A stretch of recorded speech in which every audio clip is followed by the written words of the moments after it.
going to look at how we can go ahead and create and use a single turn tool block with a slot this time, which is used for turning in GibbsCAM. So let's go ahead and get started. You can see that I have a block up already. So you may have imported this from a website, downloaded it as a solid and read it in, or created it from scratch. But in either case, you want to get to this point first, have the solid ready before you start to go ahead and create and add it to the Intermediate Tool Library. So one thing I want to point out is that I am working on a standard horizontal lathe here, generic shank, which is one of the out-of-the-box machines. In a previous webinar we did on a single turn block with an axial hole, we did it in a standard 3-axis vertical mill. So we're just mixing it up here just to give you a feel for the way you could do it with either machine. It doesn't matter as long as you're consistent about it.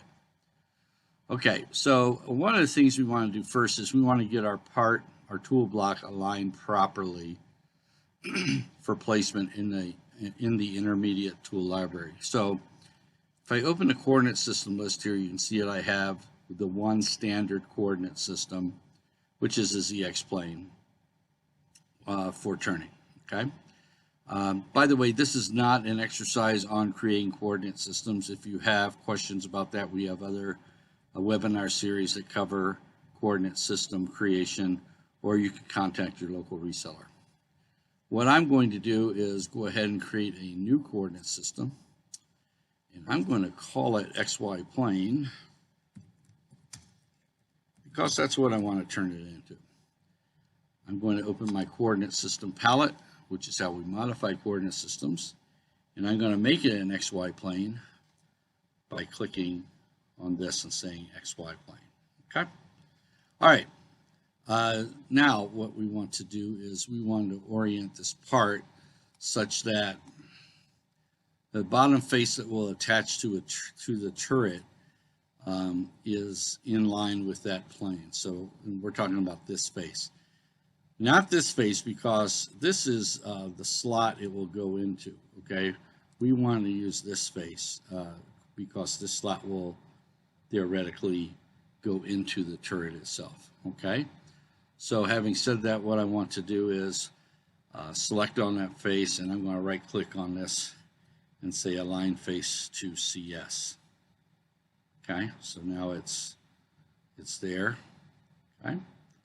And one other thing I want is I need to define the attachment point properly. I need to move it to the attachment point. So I'm thinking in a case like this that I want it to be the center of this face, but still down on this face, but in XY, the center of this rectangular slot here, okay?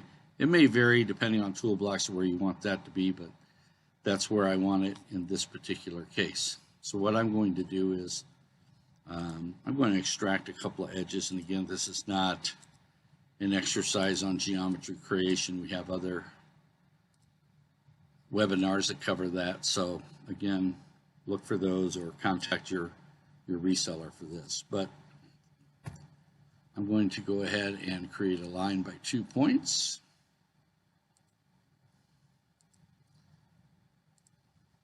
And then I'm going to connect it up.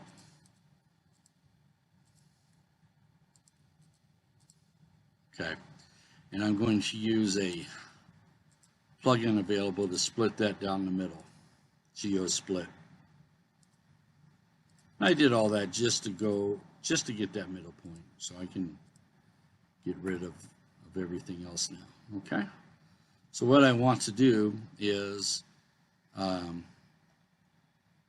I want to do one other thing rather, which is I want to put it down on that particular face as well. Okay, so I'm going to use the function called force depth. Pick this point and then make it pick up where this is.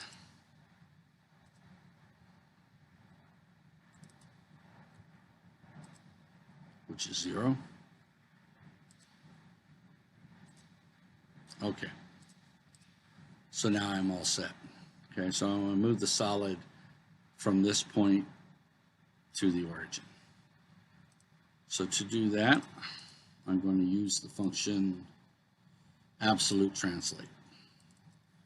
And I'm going to say move from wherever this point is to 0, 0, 0. And let's go ahead and say do it. In fact, let's go ahead and move the point with it. All right, so now I have the solid positioned exactly where I want it to be. From a ZX plane perspective, we should see X, Y, and Z just like this with the Z pointing down. Okay. We've got the orientation right. Now what I want is a tool attachment point. So when I bring this in, I'm going to be attaching a tool holder to this. So I need to tell it where that will attach. Once again, I'm going to do something similar to what I did before, which is to extract an edge and then create a midpoint.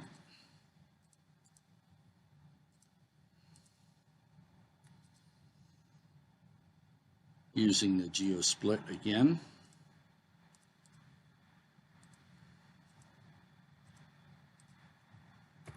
And I now have that point where I want it to be. I'm going to activate the XY plane, and you'll notice that the XY is my HV, my horizontal vertical plane, and then the Z is pointing down. That is the exact orientation I want for this attachment point. So what I'm going to do is open up my coordinate system plane, pick this point, and move the XY plane to that point. Okay. I'm also going to I'm going to rename this. I'm going to call it tool position, just so it's obvious to me what that is for. Okay, so I've got that all defined. So at this point, the tool position is set and my solid is oriented correctly, and I'm ready to add it to the library. By the way, I could put in more tool position attachment points if I'd like. I'm not going to in this exercise, but if you look at our single turn with the whole exercise, that does define multiple tool attachment points. So reference that video if you'd like to see more on that. Okay, so let's go ahead and add this to our library. So I'm going to say File, Toolblock Library. Now, I could create a brand new library if I wanted, just by saying create, and then I would give it a name. In this particular case, I'm going to be adding to a library that already exists called BMT Toolblocks. So there are already other tool blocks in there, but I'm going to edit it, meaning I'm going to add into it. And you'll notice that it comes up with a name that matches the name of my GibbsCAM.vnc file, okay? Which brings up another important point. You can only add one tool block at a time. You can't have multiple solids in here and populate multiple tool blocks. Each tool block has to have its own .vnc file, okay? Let's start out by, I'm going to pick the solid, and I'm going to add this as a simulation body. So add child, I right click on the root, add child simulation body. It'll take the name of the body by default, which is what I want. And now I want to add one more thing, which is what they call a receptor, add child receptor. And this will be, in this case, the tool attachment point. So I will give it a name, tool position, just to match the name of the coordinate system that I already have. And you'll notice that is already active here in blue in our list. So all I have to do is say from current CS coordinate system to go ahead and populate it with all the right types of numbers. Under type here, I can say any. That would give me a lot of flexibility later on when I want to use it. But if I want to restrict its use, I can pick something here. I'll say only allow it on turret tool blocks. And also, by the way, if I want, this is optional, but I can put in like the width and the height of this. So I just happen to know this is 65 millimeters by 75 millimeters in height. So I'm going to go ahead and put that information in as well. Let's go back to the root here. And one other thing I want to do is I'm going to tell it set up offsets. I'm going to click on the X. What that means in this particular case is that I want it to be able to move in this direction once it's on the turret. Now, if I want to move in the Y direction and the Z direction, I could click these on as well. But in this particular case, I only want to move in, or allow it to move in one direction once it's on the turret. I'm also going to click on multiple orientations and say, I'll say 4. What this means is that when I bring it in, I'll have the option of using one of 4 orientations. And those are all rotational orientations. So this is at, if I rotate about the Z-axis, this is at 0, okay? Then a second orientation would be at 90 degrees and 180 degrees, and then minus 90 or 270 degrees, okay? So if I had to put 8 in here, then each increment that's available to me later on would be 45 degrees. So it's 360 divided by whatever number you put here is how many orientations it will allow you to pick later on. And on the fitting type, I'm going to go ahead and put turret tool block here as well, and the same sort of information that I did before. Okay, and let's also say that this is only for turning. Okay, not for boring bars or drills or cutoff tools or any right angle heads, live tooling, nothing, just turning. So again, that restricts the way it can be used. If I wanted to have a lot of flexibility and use it for a lot of different things, I'd just check on more of these boxes here.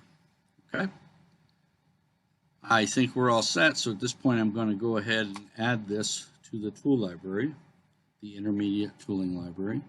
It goes through some graphic gyrations while it's doing this.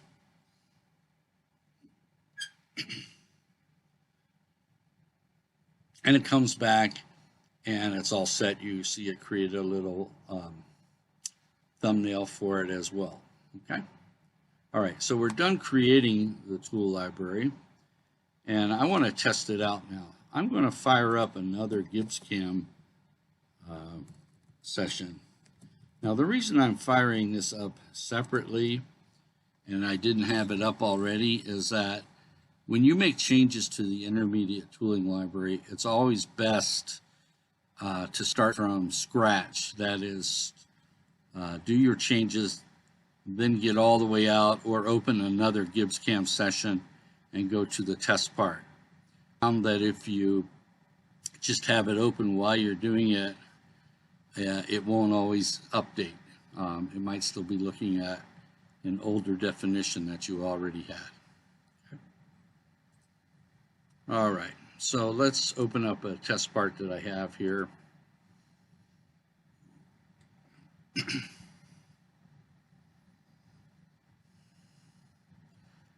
Which is an MTM type machine, so I have a single turret dual spindle machine defined here. Okay. Now, one thing that's important when you open a file up and you want to use a tooling library is to go to File, Machine Data, and it's going to bring up what's called the MDD, the Machine Definition Document name for the one that you're in. If that's the one you want to edit, which I do, I'm going to go ahead and edit that, because what I want it to do, I want to make sure that it is able to access that library that I made. So you'll notice if I look down here, BMT Toolblocks is checked on, okay?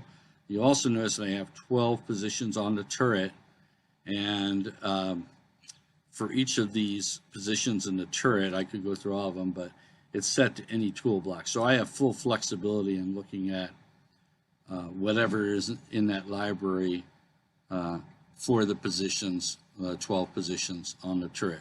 One more thing we want to have checked on is this multiple rotary orientations. Remember that I set that when I defined it. You also need to set it here if you want to take advantage of those multiple orientations. Otherwise, it won't come up as an option. Okay? So you make sure that's all set. Then you go ahead and say, all right, I want to save those changes and go on and back out of this. If we go into document control, we actually already have some tool blocks set up here. If I go to the Intermediate Tooling tab, let's get rid of the one, remove on Station 1. We'll modify Station 1 with this new block that we've created. Okay, so I'm going to close this out, and let's double click on tool number 1. Now, one of the things you may notice when we come into this is that we have, because there's no tool block associated with it yet, we have our choices of orientation on where this is. You'll notice that I've also picked a tool holder to go with it already, and it's a 1-inch shank on this particular one. Okay, let's go on to this icon here, and let's add it.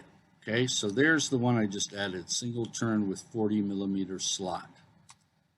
Okay, now when I do that, you'll notice that it immediately puts it in here. Okay, now one thing I want to point out is I had used this before, so it had some numbers in it already, but let's go ahead. I'm sorry, before I do that, let's look at the orientations. Remember I told you I had 4 orientations? So there's number 1. There's number 2, 90 degrees from that. Number 3, 180 degrees. Number 4, 270 degrees. Okay? So for each of those orientations, I'll probably have to jockey the tool holder into place properly, but I'm going to use orientation number 1, which is the front-facing orientation. So when I made that tool position, you may have noticed I had the X value pointing this way. That defines what the orientation is here. By the way, if I hop out of here real quick and go back to the first page, you'll notice that we have less flexibility in our. We basically have 2 orientations I can pick now instead of 8, and that's because we're restricting the orientations by the nature of the tool block itself. Okay. Now we have some H, V, and D values here. The easiest one is D. In fact, you'll notice it says 3 right now. If I hop out of here, you notice the stick out length is set to 3. That's all that is. Okay. So if I change this to 0, the stick out length will be 0, and the tip of this insert will be at the top of the tooling block. You'll also notice that it changed the stick out length here. So these are one and the same. I'll change it back to 3 here and go back into this, and you'll see that now I've populated that D with 3. Okay. The H value, by the way, is how far it moves in this direction. The V value has this weird value in it right now, minus 0.2126. Let's zero this out to see what that's all about. You will notice that it did move some, and that it's interfering with the holder here. You can see that right here. We can go ahead and see that. Okay, but what it did is remember we set our tool attachment point here. So the 0 of the tool holder is on this side right here in the middle. Okay. So you may notice then, or you may have noticed that we named this 40mm slot. That means half this slot is 20mm, And this is a 1-inch shank, as I pointed out before. That's 25.4 millimeters. So the difference between that is negative 5.4 millimeters. So how I got that number was I calculated that out before and say minus 5.4, and then I'm going to put in minus 5.4 I, put I, and what that will do is automatically convert it, that number that's millimeters, into inches. So that's where I came up with that 0.2126 number that you saw here before. Okay, so everything looks pretty good here. What I'm going to do is hit this button that says Preview Tool Group, and that'll show it in the turret. We're working on Station 1 right here, right? So here we see that it's in here and it's looking pretty good. It's the orientation I want and that sort of thing. So this will allow me to look at things without having to go into Machine Sim. Okay, this isn't covered in this, but when we define the MDD, we define the turret as well as the mounting points on the turret, and it's just basically, centered about right here. So that's where our attachment point went on the turret there. Now, one other thing I want to point out is you can probably see it here, but suppose I wanted this to slam right up against there. Okay, that's an X direction shift, but it's not of the tool holder. I don't want to mess with the H there. I want to mess with the offset. Remember, I gave the flexibility of doing this X offset for doing that. Okay, but I need to find out what that distance is. So I'll show you a little trick on how to do that. Let's go on and go into Machine Sim. And we have a machine defined here right now. Okay. What I'm going to do is let's blank out the machine, or most of the machine here for right now. So I'm just going to say let's turn it all off, and all I really want to see is the turret. So I'll turn just the turret back on. Okay. Because what I want to do is I'm going to use something I use a lot called show position. And remember, it's the H value that we're looking for here, right? So I want to find out what the H value of this is. And I click on that face and it says 2.813, right? So I'm going to type that in, 2.813. And then I want to, let's go ahead and turn that turret off. All I really want is this H value on this ledge. You remember, I want to put the whole block along with the tool holder and the tool insert up against the turret. So I'm going to click on this face here, and you notice I get 2.577. Right? So I'm going to say minus that. Okay. So the difference I want to move in is minus 0.236. Okay, let's hop out of our machine def. I just did that just to get some values there. Let's go back into this, and I'm going to put that value in, minus 0.236. Okay.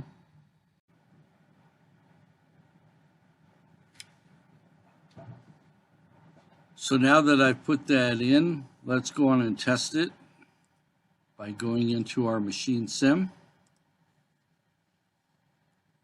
And I just want to turn the turret on again.